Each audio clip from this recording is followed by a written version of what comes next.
موسیٰ علیہ السلام کی والدہ کا دل بے قرار ہو گیا، قریب تھیں کہ اس واقعے کو بالکل ظاہر کر دیتی اگر ہم ان کے دل کو ڈھارس نہ دے دیتے، یہ اس لیے کہ وہ یقین کرنے والوں میں رہے۔ موسیٰ علیہ السلام کی والدہ نے اس کی بہن سے کہا کہ تو اس کے پیچھے پیچھے جا، تو وہ اسے دور سے دیکھتی رہی اور فرعونیوں کو اس کا علم بھی نہ ہوا۔ ان کے پہنچنے سے پہلے ہم نے موسیٰ علیہ السلام پر دائیوں کا دودھ حرام کر دیا تھا۔ یہ کہنے لگی کہ کیا میں تمہیں ایسا گھرانہ بتاؤں جو اس بچے کی تمہارے لیے پرورش کرے اور ہوں بھی وہ اس بچے کے خیر خواہ۔ بس ہم نے اسے اس کی ماں کی طرف واپس پہنچایا تاکہ اس کی آنکھیں ٹھنڈی رہیں اور آزردہ خاطر نہ ہو، اور جان لے کہ اللہ تعالیٰ کا وعدہ سچا ہے، لیکن اکثر لوگ نہیں جانتے۔ اور جب موسیٰ علیہ السلام اپنی جوانی کو پہنچ گئے اور پورے توانا ہو گئے، ہم نے انہیں حکمت و علم عطا فرمایا۔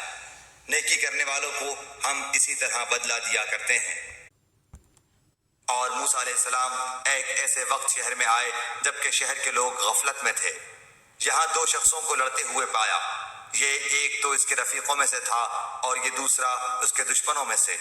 اس کی قوم والے نے اس کے خلاف جو اس کے دشمنوں میں سے تھا اس سے فریاد کی، جس پر موسیٰ علیہ السلام نے اس کے مکہ مارا جس سے وہ مر گیا۔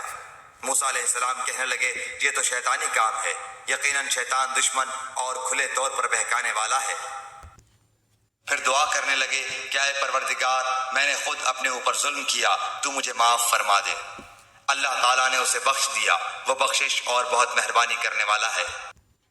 کہنے لگے اے میرے رب، جیسے تو نے مجھ پر یہ کرم فرمایا، میں بھی اب ہرگز کسی گنہگار کا مددگار نہ بنوں گا۔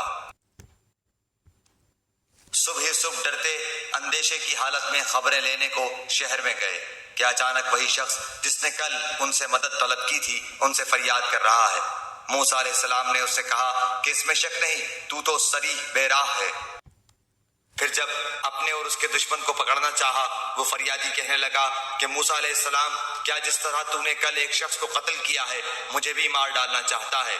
تو ملک میں ظالم و سرکش ہونا ہی چاہتا ہے اور تیرا یہ ارادہ ہی نہیں کہ ملاپ کرنے والوں میں سے ہو۔